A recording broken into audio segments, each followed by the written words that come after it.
إن الحمد لله نحمده ونستعينه ونستغفره ونتوب إليه ونعوذ بالله من شرور أنفسنا ومن سيئات أعمالنا من يهده الله فلا مضل له ومن يضلل فلا هادي له أشهد أن لا إله إلا الله وحده لا شريك له وأشهد أن محمدا عبده ورسوله اللهم صل على محمد وعلى آل محمد كما صليت على إبراهيم وعلى آل إبراهيم وبارك على محمد وعلى آل محمد كما باركت على إبراهيم وعلى آل إبراهيم في العالمين إنك حميد مجيد.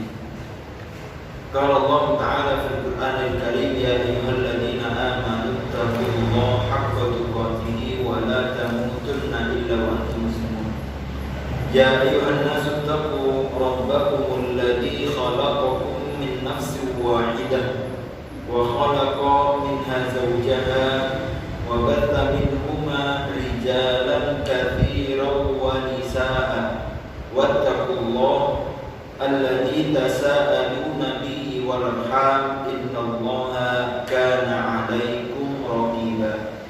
يا أيها الذين آمنوا اتقوا الله وقولوا قولا سديدا يصلح لكم أعمالكم ويغفر لكم ذنوبكم ومن يطع الله ورسوله فقد فاز فوزا عظيما.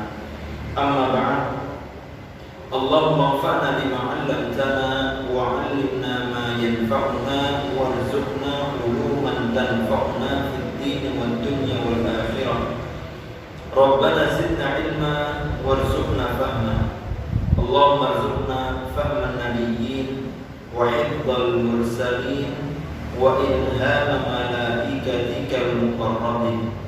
ربنا اشرح لنا صدورنا ويسر لنا أمورنا واحلل عقدة من ألسنتنا يفقهوا قولنا. Amin ya rabbal alamin. Ikhwati fillah, jamaah Masjid Al-Irsyad yang dirahmati oleh Allah Subhanahu wa taala. Marilah kita selalu memuji dan bersyukur kepada Allah Subhanahu wa taala atas limpahan, atas segenap karunia, atas segenap kenikmatan iman dan Islam yang Allah Ta'ala berikan kepada kita. Islam itu artinya kita menjalankan perintah Allah Subhanahu wa Ta'ala. Islam itu kita mengucapkan dua kalimat syahadat. Islam itu kita menjalankan ibadah sholat. Islam itu kita menunaikan zakat ketika kita dimampukan oleh Allah untuk mengeluarkannya. Islam itu berpuasa Ramadan. Islam itu menunaikan haji apabila kita diberikan kesempatan oleh Allah Subhanahu wa taala. Lalu tidak cukup seseorang dianggap beriman kalau belum diuji oleh Allah Subhanahu wa taala. Ahasiban nas ayyutraku, apakah manusia itu mengira dia ditinggalkan? Ayyaqulu amanna, kemudian orang itu mengatakan kami telah beriman. Wa hum la yuftanun, padahal mereka belum diuji oleh Allah. Dalam ibadah keislaman kita melakukan ibadah-ibadah kepada Allah. Allah Ta'ala kadang ingin kejujuran ibadah kita. Apakah dalam pelaksanaan ibadah kita itu betul-betul karena Allah atau tidak? Betul-betul dalam keadaan menyerahkan diri atau tidak kepada Allah? Maka butuh naik tingkatnya dari Islam menuju iman, sehingga Allah Ta'ala uji. Allah Ta'ala uji dengan apa? Allah Ta'ala uji dengan walanabluwannakum bisyai'in minal khawfi wal ju'i wa naqsin minal amwali wal anfusi wal thamarat wa basyiris sabirin. Allah Ta'ala uji manusia dengan pertama rasa takut. Kerja seharian, sholat zuhur, kerja lagi sampai asar, sholat asar. Setelah sholat asar, takut ikhtiarnya sehari itu tidak mendapatkan hasil. Padahal secara jelas namanya amal baik, kalau niatnya karena Allah, pasti Allah Ta'ala balas. Tapi namanya manusia Allah Ta'ala uji, sehingga Allah Ta'ala titipkan rasa takut pada dirinya. Dan ini paling sulit untuk kita hadapi, rasa takut. Padahal semestinya kalau kita niatkan seluruh amalan-amalan kita, ikhtiar-ikhtiar kita, maupun yang bentuknya ukhrawi atau amalan ikhtiar bentuknya duniawi, kalau diniatkan ibadah karena Allah Subhanahu wa Ta'ala, pasti Allah Ta'ala akan amankan rasa takut kita. Pasti Allah Ta'ala akan berikan kita makan dari rasa lapar kita. Tapi kadang kita ini terlalu banyak mengikuti perasaan, angan-angan duniawi kita itu yang membuat kita takut, yang membuat kita lapar. Lapar itu belum tentu nggak makan. Sudah dikasih makanan yang enak tapi nggak bersyukur, tetap merasa lapar. Kalau kita lihat orang-orang Quraisy, jamaah hafal orang Quraisy, li'ila fi Quraisy, ya. Li'ila fi Quraisy itu perjalanan perniagaannya orang Quraisy itu sampai Allah Ta'ala katakan ilaf istilahnya. Ilaf itu pekerjaan yang gak mudah, pekerjaan berat, karena perjalanannya itu sudah dikatakan oleh Allah dengan jumlah ilaf. Ilaf itu alaf itu ribuan kali perjalanan.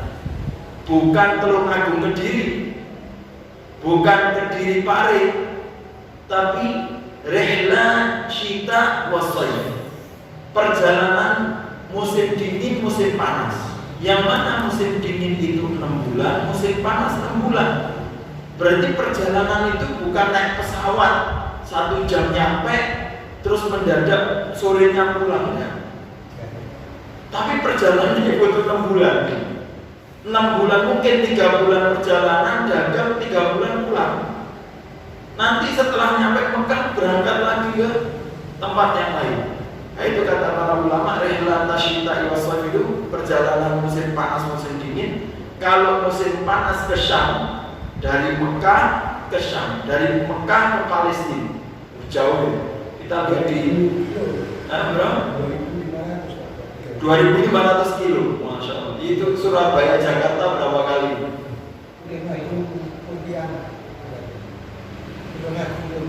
Tulungagung Pontianak. Itu kalau darat ya, itu laut.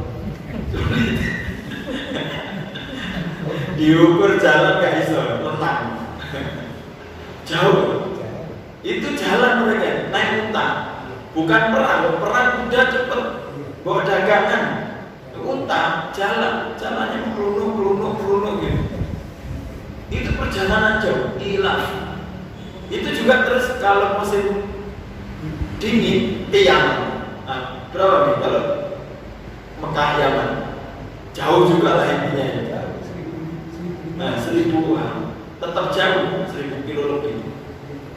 Artinya butuh waktu yang lama. Dan itu ribuan kali perjalanan itu dalam usahanya. Tapi itu tidak mendapatkan hasil apapun kecuali diimbangi dengan falya'budu rabb hadzal bait. Dengan apa? Dengan ibadah kepada Tuhannya Ka'bah, yaitu Allah Subhanahu wa Ta'ala. Artinya bukan hasil perniagaannya, hasil untungnya mungkin ada, hasil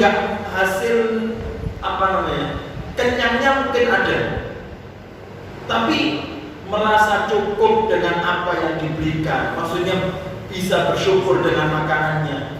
Ada loh orang itu yang uangnya pas-pasan, tapi setiap makan nikmat. Ada orang yang kaya tapi setiap makan nggak nikmat. Udukui, gitu ya. Kalau pagi pengennya sarapan di Italia, kalau siang di Amerika, kalau makan malam di Korea. Itu biar ceritanya Gus Dur bener kan? Masya Allah. Ada orang itu yang keliling makannya harus nyari. Kalau nggak itu nggak enak. Kan sulit hidupnya. Bukan dia nggak makan, tapi dia makan, tapi rasanya itu tetap lapar. Hidupnya itu tetap diselimuti rasa takut.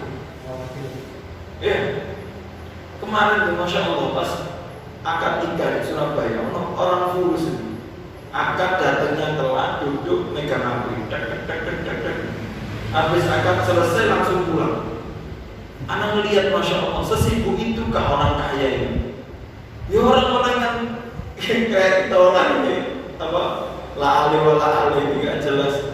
Itu Masya Allah bisa rahat, bisa duduk enak, bisa gesah, bisa omongan, kayak gak ada beban sama sekali. Gak ada yang ditakuti padahal makan apa ya Allah alam. Pokoknya insya Allah makan. Rasa itulah, gitu. Rasa itu, artinya jaminan itu tidak hanya Allah Ta'ala berikan kalau uangnya banyak pasti gak takut, pasti gak lapar. Artinya kalau dia gak punya pun ya Allah Ta'ala berikan. Makanya Allah Ta'ala katakan فَلْيَعْبُدُوا رَبَّ هَذَا الْبَيْتِ. Kerjaan kita itu kalau diimbangi dengan ibadah kepada Allah, maka jaminan Allah adalah alladzi at'amahum min ju' wa amanahum min khauf. Maka Allah Ta'ala akan Allah Ta'ala akan berikan makanan dia dari rasa lapar dia, dan Allah Ta'ala berikan keamanan dia dari rasa takut. Jadi ujian itu yang Allah Ta'ala akan berikan kepada manusia, dan manusia akan selamat dari ujian Allah kalau dia punya nilai iman. Gitu ya, nilai iman. Nilai iman itu maksudnya, saya paham, untuk saya jelaskan.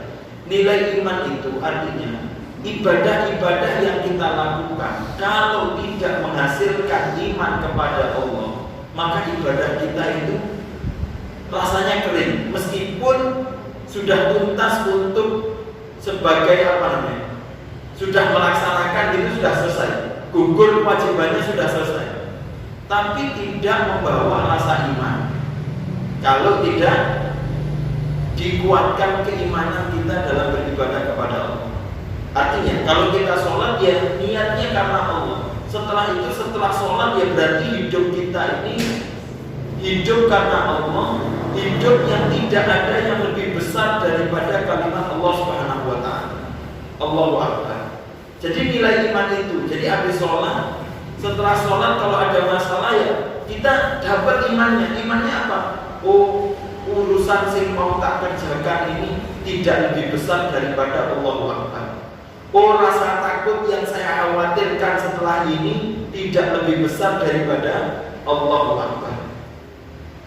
Oh, solusi yang akan saya cari ini, itu Allah Ta'ala telah berikan solusi dari segala masalah kita. Karena apa? Karena Alhamdulillahirabbil alamin. Karena Allah Ta'ala yang Tuhan semesta alam, tidak hanya menciptakan, tapi Allah Ta'ala juga yang menyelesaikan segala masalah. Jadi semoga kita menjadi hamba-hamba yang mampu menjalankan keislaman kita dan mampu menjalankan nilai-nilai keimanan kita, keyakinan kita kepada Allah Subhanahu wa Ta'ala. Dan semestinya ilmu kalau sudah kita pelajari itu mendatangkan kenyamanan, mendatangkan ketenangan. Karena hasil dari ilmu itu rasa takut, rasa nyaman kepada Allah Subhanahu wa Ta'ala. Artinya hidup di dunia itu mendadak tenang. Karena tadi ya, karena rasa-rasa takut itu Allah Ta'ala ujikan kepada kita supaya kita aktif lagi nilai imannya kita kepada Allah Subhanahu wa Ta'ala. Dan yang kedua, marilah kita aturkan salawat dan salam kepada junjungan kita, Nabi besar kita, Nabi Muhammad SAW, yang mana beliau adalah suri tauladan kita. Beliau adalah manusia yang terbaik yang patut kita contoh dari segala model. Ada kisah menarik kemarin sempat saya bahasa sedikit. Nabi itu ketika setelah Isra Mi'raj itu habis perjalanan ke Palestina yang tadi kita ceritakan itu kan jauh ya. Tadi kata Aminasar itu 2000 kilo. Itu kalau dulu naik jalan itu kan berbulan-bulan, gak mungkin bisa dilalui dalam jarak 1 hari. Tak bisa. Tapi Nabi itu melakukan Isra Mi'raj dalam 1 malam, bukan 1 hari, tapi 1 malam. Berangkat malam, pulang subuh. Setelah sholat subuh itu pulang. Pagi sudah kumpul di orang-orang Quraisy ini. Maka ketika itu pagi itu Nabi bingung, habis dapat perjalanan dari Allah Ta'ala itu Nabi bingung. Bingungnya apa? Ini gimana cara nyampaikannya? Ini nggak masuk akal. Bagaimana 1 malam bisa perjalanan nggak hanya ke Palestina, sampai ke langit ke-7 ketemu Allah kan? Itu Nabi bingung gimana cara menyampaikan. Nah, ketika Nabi bingung itu Abu Jahal datang. Abu Jahal tahu ini Nabi kira orang masih dipikirin. Nah, Abu Jahal, kita tahu Abu Jahal siapa? Abu Jahal itu datang tidak membawa apa-apa kecuali pasti provokasi. Itu Abu Jahal. Lah kita ngelihat itu paling ngelihat orang ya. Ini orang nggak mungkin nyari kebenaran. Pasti yang dibawa itu fitnah-fitnah toh ini. Itu Nabi datang sama Abu Jahal. Sama Abu Jahal ditanya, "Ya Muhammad, kamu ini kok kayaknya kok sedang bingung. Apa yang kamu rasakan?" "Iya." "Apa yang kamu rasakan?" "Iya, tadi malam itu saya perjalanan ke Palestina. Terus saya udah pulang." "Hah? Semalam kamu ke Palestina? Terus kamu pagi ini sudah di sini?" Gak masuk akal. Kata Nabi, "Iya, yang terjadi seperti itu." Terus kata Abu Jahal bilang lagi, "Ya sudah, gimana kalau saya panggil semua masyarakat, saya panggil, kemudian kamu ceritakan di depan mereka tentang apa yang kamu sampaikan tadi kepada. Mau enggak?" Kata Nabi, "Iya, enggak apa-apa." Itu yang saya pikirkan tuh, Nabi Masya Allah dengan keadaan yang sehebat itu, yang datang Abu Jahal, itu Nabi tetap dengan santainya bilang iya gitu. Aku tak pikir kalau anak sendiri ngomong kayak gitu tuh males banget, ngerasa-rasa gimana? Anak nanya ini gak jelas, pasti provokasi, pasti fitnah ya. Tapi Nabi Masya Allah dengan bukan polos, tapi Nabi lillahi ta'alanya luar biasa. Sudahlah pokoknya Nabi iman, sudahlah pokoknya Nabi menjalankan itu dengan ketakwaan, sudahlah pokoknya Nabi itu mengatakan dengan perkataan yang benar. Biar nanti Allah Ta'ala yang yuslih a'malakum wa yaghfir lakum dzunubakum. Biar Allah Ta'ala menyelesaikan amalan itu, Allah Ta'ala menyelesaikan kalau ada yang salah Allah Ta'ala ampuni. Kemudian akhirnya Nabi ceritakan ke masyarakat ketika dan memang betul-betul keadaan seperti itu. Kita alhamdulillah di sini sudah dapatnya sudah jelas ya. Kalau saat itu sulit Pak, mikirnya itu sudah nggak masuk akal. Bahkan orang-orang Quraisy banyak nggak percaya, Muslimnya pun banyak agak ragu.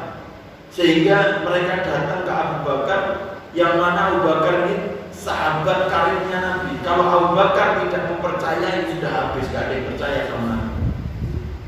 Kemudian mereka datang kepada Abu Bakar menanyakan tentang perihal Nabi. Ternyata Abu Bakar menjawab dengan jawaban yang luar biasa. Karena Abu Bakar melihat Nabi bukan melihat dengan mukjizat, karena mukjizatnya Nabi itu bukan mukjizat yang dipandang. Kalau mukjizat yang dipandang yang bisa dilihat dengan mata itu tidak kekal hukumnya. Seperti mukjizat tongkatnya Nabi Musa, mukjizatnya untanya Nabi Soleh, ya, mukjizatnya Nabi Isa bisa menghidupkan orang mati. Ya. Itu bisa dilihat kalau Nabi mukjizatnya dengan dilihat dengan ainul basirah, dengan mata ilmu, mata hati. Sehingga Abu Bakar menjawab, kalau lebih daripada itu jangankan soal itu. Orang Nabi dapat informasi dari langit saja saya percaya. Apalagi cuma perjalanan dunia yang sangat mudah. Kalau Nabi bilang yang tembok putih dibilang hitam, maka saya percaya Nabi itu hitam bukan putih. Karena yang disampaikan Nabi adalah ilmu yang kita lihat ini, mata yang mungkin bisa melihat. Kata Morgan. Maka Masya Allah, dengan kejadian itu, ternyata Allah Ta'ala solehkan amalannya dan hasilnya juga luar biasa. Setelah adanya Isra Mi'raj, orang lebih yakin lagi terhadap Nabi Shallallahu Alaihi Wasallam. Gitu. Maka kisah keimanan, kisah kenyamanan hati dalam memeluk agama ini sudah dicontohkan oleh Nabi Shallallahu Alaihi Wasallam. Bagaimana beliau itu tenangnya untuk menjalankan hidup-hidup, meskipun ujiannya berat, tapi dijalankan dengan kalau lapar ya lapar, kalau bersyukur ya bersyukur, kalau sabar ya sabar, sudah tenang hidup. Seperti lagi ya, kisah lagi Nabi Musa. Nabi Musa itu Pak, Nabi Musa itu kan dikasih mukjizat tongkat, yang mana tongkat itu secara hakikat ya dipakai untuk jalan ya, apa namanya?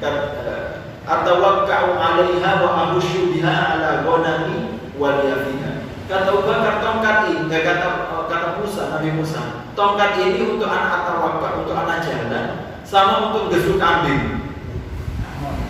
Ngangon kambing itu hakikat tongkat, ya kan? Tongkat itu fungsinya itu. Tapi Nabi Musa nggak tahu kalau tongkatnya itu ketika suatu saat Allah Ta'ala berikan mukjizat yang lain. Maka Nabi Musa menjalankan perintah Allah yang sudah dijalankan. Kalau Allah Ta'ala perintahkan tongkatmu akan lemparkan berubah jadi bulan, Nabi Musa nggak tahu hal itu. Yang penting dia jalani. Dia disuruh berhadapan dengan sihir, ya sudah dijalani seperti itu. Yang penting niatnya inna ma'iya rabbi sayahdi. Saya itu bersama Tuhan dan Allah Ta'ala akan menunjukkan jalannya. Sehingga Allah Ta'ala mudah untuk merubah tongkat menjadi bulan subuhan. Merubah tongkat dipukulkan keluar 12 mata air. Merubah tongkat dipukulkan laut yang tadinya tidak bisa terbelah, bisa terbelah. Tapi Nabi Musa itu hasil dari gini ya, maksudnya tongkat dirubah jadi mukjizat yang bisa berubah dengan bermacam-macam. Itu hasilnya Allah Ta'ala nggak tampakkan. Supaya apa? Supaya kekuatan imannya Nabi Musa itu tetap bertahan. Bahwasanya kemampuan manusia itu hanya berikhtiar dan hasilnya adalah Allah Ta'ala yang menentukan. Dan ini bahayanya kita, bahayanya kita itu kalau kita menganggap semua hasil itu berkat ikhtiar kita. Semakin semakin banyak ikhtiar kita, terus mendapatkan hasilnya langsung spontan. Setiap ikhtiar mesti dapat, ikhtiar dapat. Itu kita akan derajat rasa kita itu akan semakin merasa mampu untuk segalanya. Ketika kita merasa diri kita semakin mampu, yang ditakutkan adalah meniadakan atau merendahkan kemampuan Allah Subhanahu wa Ta'ala. Wong aku bertandang gawe, tak cekel, tanganku mandi, adem, benanggur opo mesti dadi, ben kerja opo mesti hasil. Jadi ujub. Karena orang itu kalau sudah di tingkat di puncak kesuksesannya, maka tidak ada ujian kecuali ujian ujub tadi atau ujian kesombongan, sehingga dia tidak mendapatkan nikmatnya mengabdi kepada Allah Subhanahu wa Ta'ala. Maka ini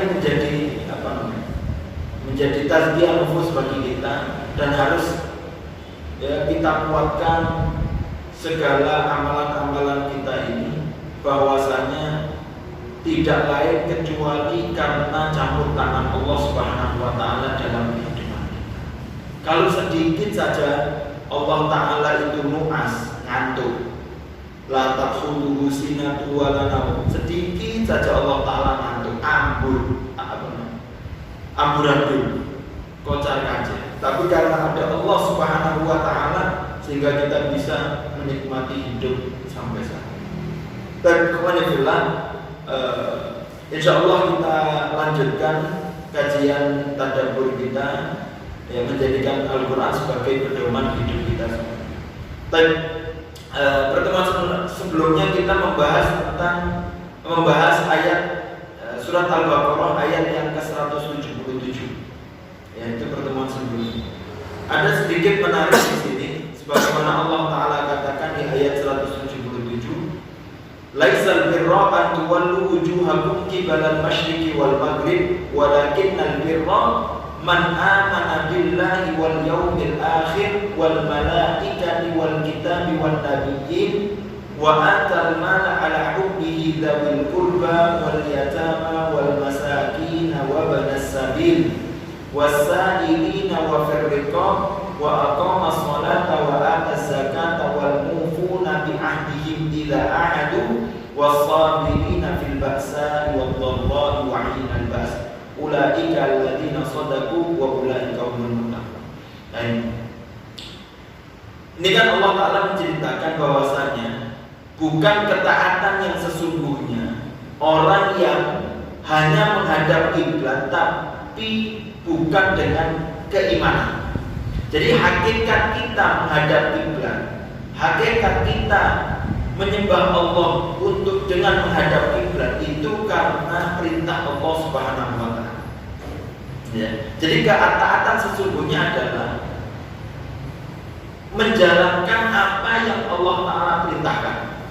Dan kenapa sholat? Allah Ta'ala perintahkan. Kenapa puasa? Karena Allah Ta'ala perintahkan. Kenapa kamu membalas? Karena Allah Ta'ala perintahkan. Kenapa kamu berteman? Karena Allah Ta'ala perintahkan. Kenapa kamu tidak berteman dengannya? Karena Allah Ta'ala perintahkan. Kenapa kerja? Karena Allah Ta'ala perintahkan. Kemarin saya dengar kalimat menarik, ya. Tapi Masya Allah dari Kiai NU, beliau bilang hakikatnya itu bukan kerja, tapi ibadah. Karena kita diutus di muka bumi ini untuk ibadah. Jadi kerjanya adalah ibadah, amalnya adalah ibadah. Jadi semuanya itu dinilai untuk ibadah kepada Allah Subhanahu wa Ta'ala. Jadi menjalankan amalan untuk ibadah, untuk iman kita kepada Allah. Man amana billah. Jadi ketaatan itu adalah barang siapa yang dia beriman kepada Allah, itu ketaatan. Beriman atas hari akhir, beriman kepada malaikat, beriman kepada kitab-kitab Allah, beriman kepada para nabi. Gitu ya.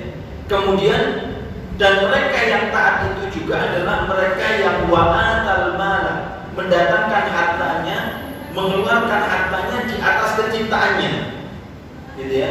Jadi ada yang dicintai dan yang dicintai itulah yang dikeluarkan untuk disedekahkan. Nabi itu pernah bagi-bagi makanan, potong kambing dibagi.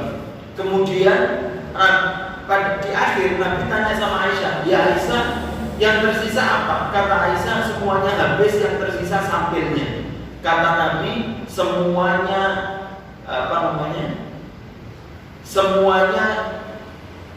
semuanya dihitung oleh Allah kecuali sampilnya. Gitu ya. Yang habis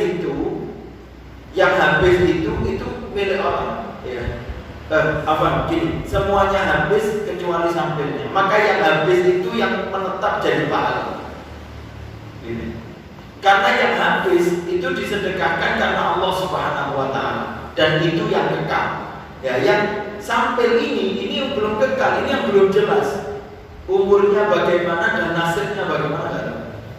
Gitu. Jadi apa yang dia cintai kalau ingin dikekalkan maka dikeluarkan untuk sedekah, untuk dikekalkan di nilai Allah Subhanahu wa Ta'ala.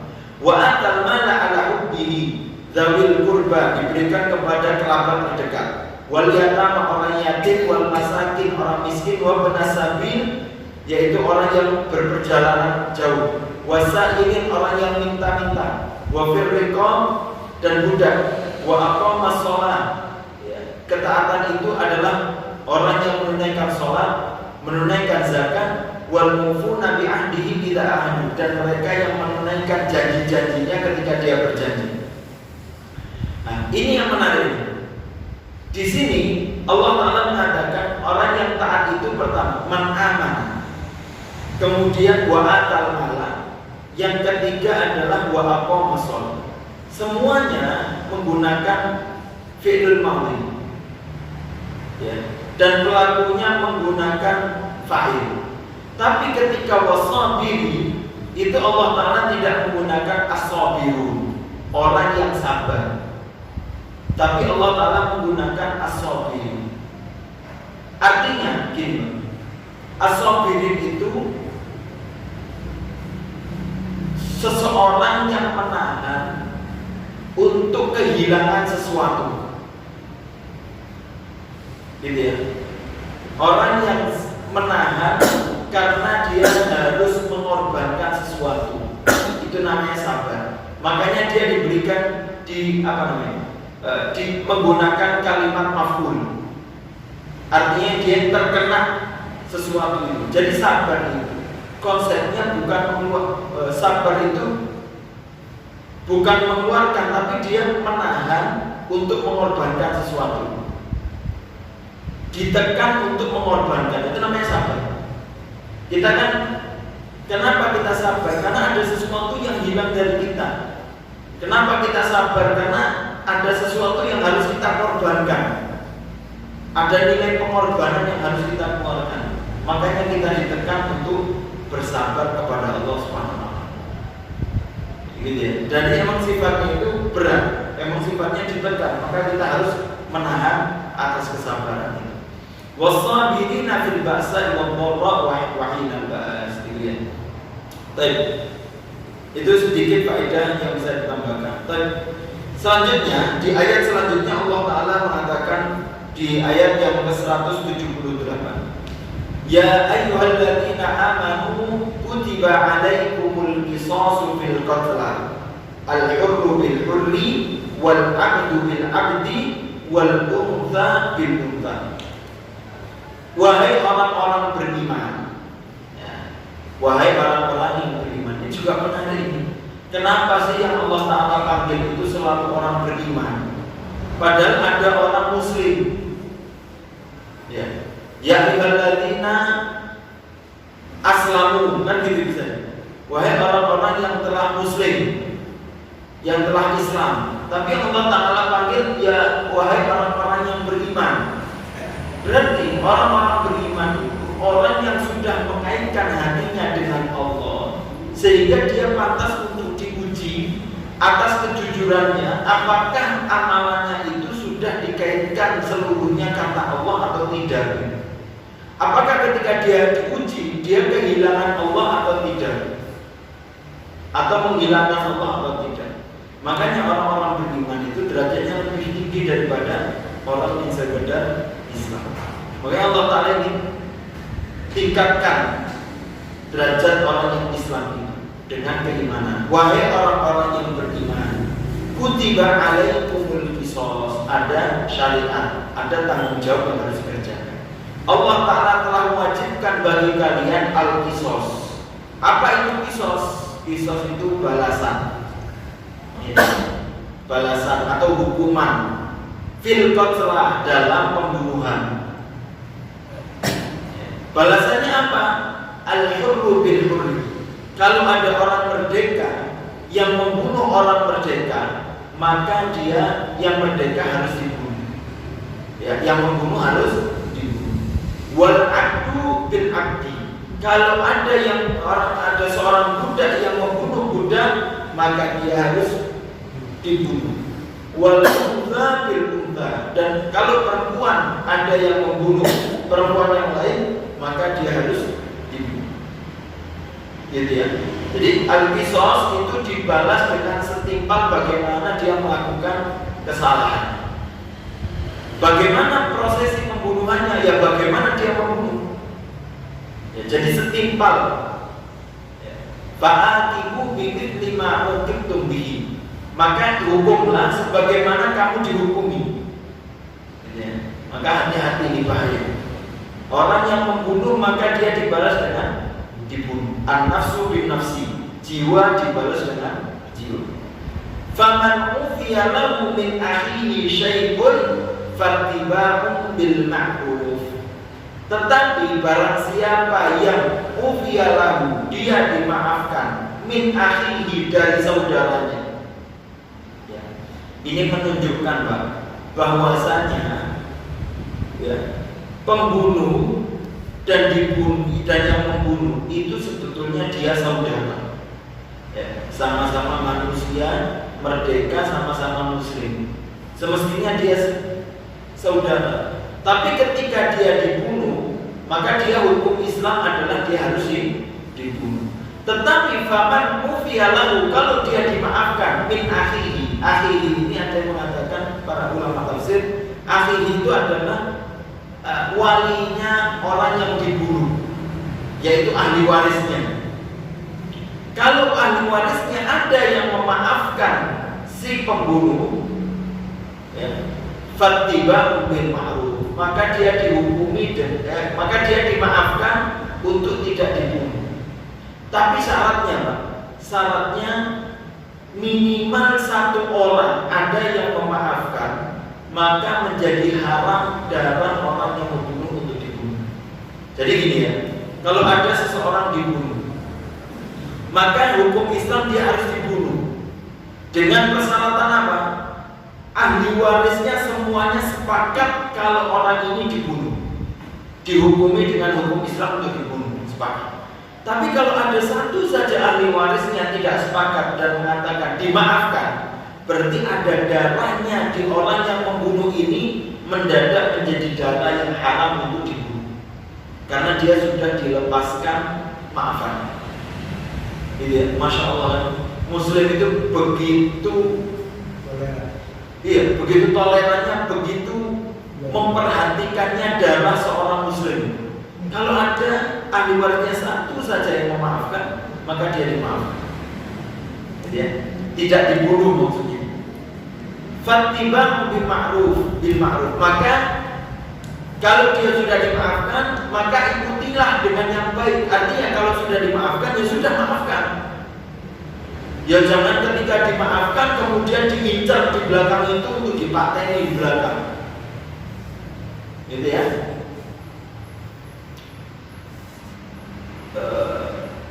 Artinya gitu, itu kan terjadi.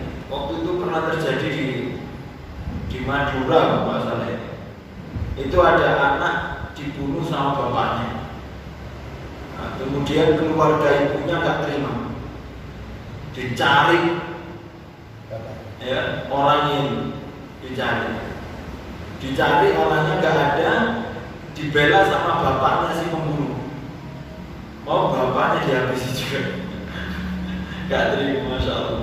Intinya fattiba'u bil ma'ruf, kalau sudah dimaafkan ya sudah dimaafkan, ya dengan kebaikan. Wa adakum ilaihi bi ihsan, ya, dan dia harus melakukan adanya, tanggung jawabnya dengan kebaikan. Apa itu? Ya dia harus membayar dia, ya.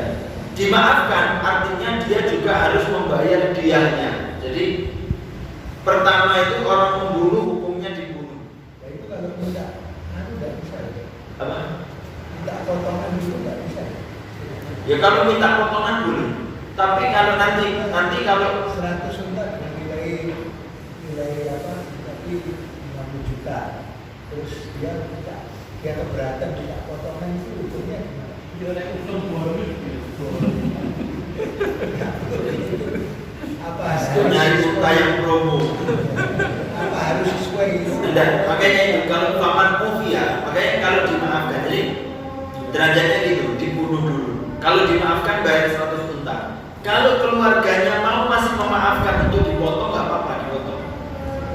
Tapi yang Anda tahu, kalau dilebihkan daripada itu, ya boleh, tapi nggak baik, gitu. Karena membebankan. 5M sebetulnya, tapi keluarganya nggak mau, mintanya 100M. Nah itu malah memberatkan.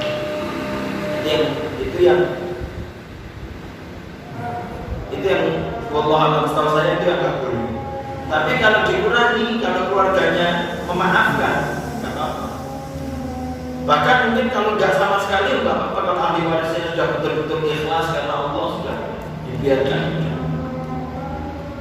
Jadi ya, wa adahu ilaihi bi ihsan. Jadi yang memaafkan ittiba' bil ma'ruf, yang memaafkan itu ya selanjutnya itu ya diperlakukan dengan konsekuensi dia memaafkan dengan kebaikan.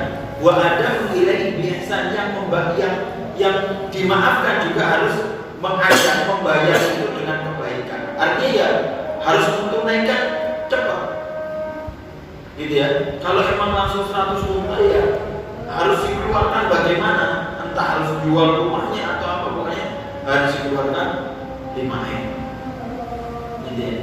Dzalika takhfifun min rabbikum wa rahmah. Ini ada penanya. Dzalika takhfifun min rabbikum wa rahmah. Dan itu adalah keringanan dari Tuhanmu dan rahmatnya Allah Subhanahu wa taala. Dan itu rahmat. Yang tadi membunuh dibunuh, hukumnya dibunuh itu rahmatnya Allah, ya. Dan itu ada hasilnya, nanti dibahas. Hayat itu kehidupan, karena orang takut kalau bunuh dia bakal dibunuh. Kalau dia menghilangkan nyawa, dia akan hilang juga nyawanya, ya.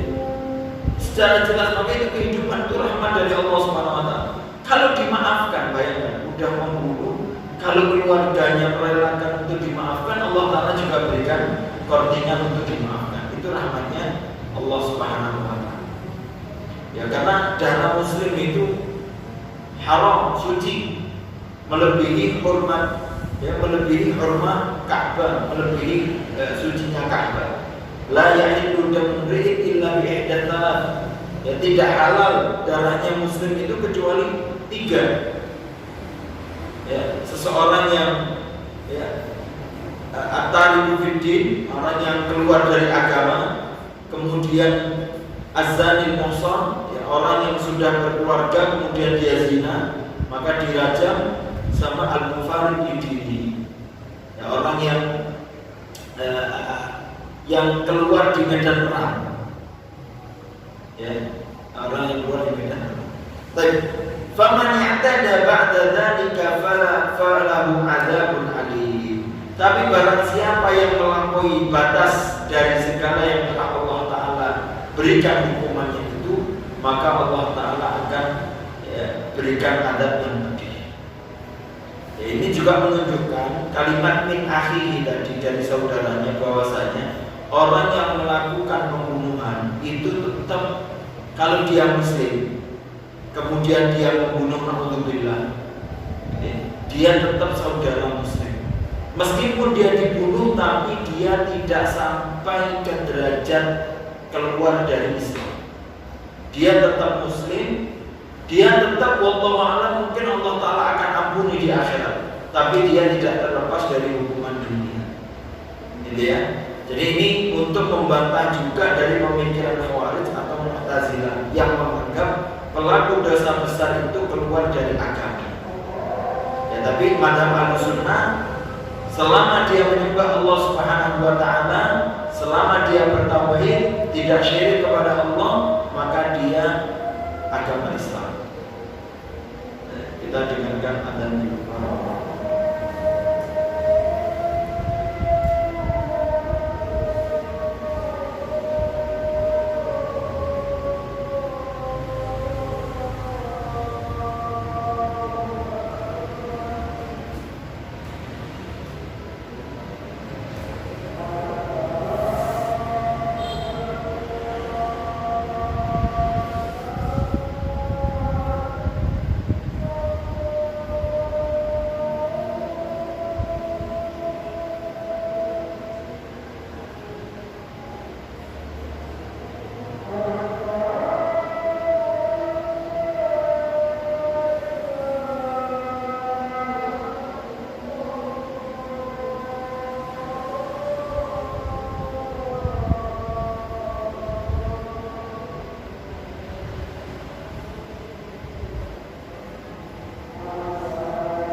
Dan kita lanjutkan sedikit. Alhamdulillahirabbil alamin, wassalatu wassalamu ala asyrofil anbiya'i wal mursalin wa ala alihi wa sahbihi ajma'in.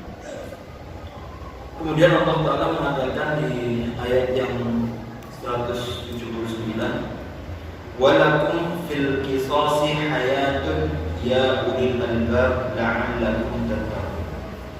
Walakum fil qisas, maka bagi kalian hukum qisas itu. Hukum qisas itu hukum yang sangat adil, sangat bisa dijalani dan dampaknya sangat positif. Ya. Supaya apa? Supaya menjaga keberlangsungan hidup manusia, supaya darah manusia itu terjaga dengan baik, supaya tidak dijual main-main. Sekarang kan semudah itu. Mana ada begal, mana ada tawuran, bawa parang di mana bulan. Kenapa? Karena masih dimaafkan orang-orang yang telah membunuh orang lain itu dengan hukuman-hukuman yang tidak sampai menjerahkan mereka. Padahal satu orang yang dibunuh, kemudian yang dibunuh, selesai. Maka orang lain itu gak ada ceritanya ada pembunuh bayaran, karena dia takut. Kenapa ada orang mau menjadi pembunuh bayaran? Karena dia merasa setelah bunuh, kalau dia aman dia dibayar, kalau dia kena dia ditebus keluar. Tapi kalau hukumannya dibunuh gak ada jalan keluar kecuali dia akan hilang juga. Jadi mentaruhkan nyawanya karena dia telah berani untuk menghalalkan darah. Makanya Allah Ta'ala mengatakan walakum fil qisas hayatun ya ulil albab. Ada kehidupan itu wahai orang-orang yang berakal. Bahkan Allah Ta'ala sampai katakan ya ulil albab, wahai orang yang punya akal, itu ada kehidupan. Ya, meskipun harus ada yang dibunuh karena membunuh, tapi itu kehidupan bagi yang lain. Karena yang lain akan selamat dan akan merasa nyaman hidupnya dengan yang Allah Ta'ala tentukan bagaimana hukuman. Itu ada hayatun, ada kehidupan ya ulil albab, wahai orang-orang yang berakal. Karena sejatinya orang yang telah berbuat buruk itu, dia itu sejatinya pastinya dia gak mau untuk diserang balik, itu gak mau. Ketika dia sok berani untuk membunuh, itu sejatinya dia kalau digertak pun juga dia gak berani sebagaimana yang dia lakukan di awal. Maka ya hukumannya adalah dihilangkan sebagaimana dia menghilangkan nyawa orang. La'allakum tattaqun, agar kalian bertakwa kepada Allah Subhanahu wa Ta'ala. Ya, biar kamu itu punya rasa takut. Kalau mau melakukan sesuatu itu takut. Kalau mau mukul orang takut. Kalau mau bunuh orang takut. Kalau mau motong tangan orang takut. Kalau mau melukai orang itu takut. Takut apa? Ya takut takut kalau dia akan, ketika dia melakukan itu, dia akan dibalas dengan hal yang sama. Sehingga tidak akan ada kesalahan-kesalahan seperti ini. Dan ini adalah hukum yang Allah Ta'ala berikan kepada manusia supaya hidup manusia itu tenang. Wa amanahu min khawf, supaya mereka merasa aman dari rasa takut mereka hidup di muka bumi. Dan itu saja bisa saya sampaikan. InsyaAllah pertemuan selanjutnya kita bahas tentang wasiat. Wasiat orang yang akan meninggal, kemudian bagaimana hukum wasiat dan bagaimana semestinya wasiat itu disampaikan. Dan barakallahu fikum, semoga bermanfaat. Astagfirullahaladzim, semoga ini menjadi kebaikan untuk kita semuanya.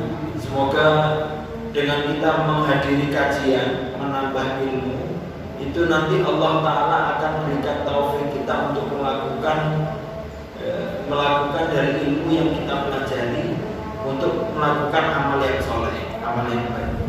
Ya. menjadikan kita mimman yastami'unal qaula fayattabi'una ahsana. Termasuk hamba-hamba yang gemar mendengarkan ilmu, kemudian Allah Ta'ala memberikan taufik untuk melakukan amal yang terbaik dari ilmu yang dia dengarkan. Amin ya rabbal alamin. Astagfirullah, semoga bermanfaat. Subhanallah bihamdika, asyhadu an la ilaha illa anta, astaghfiruka wa atubu ilaik. Akhirnya alhamdulillah rabbil alamin. Wassalamualaikum warahmatullahi wabarakatuh.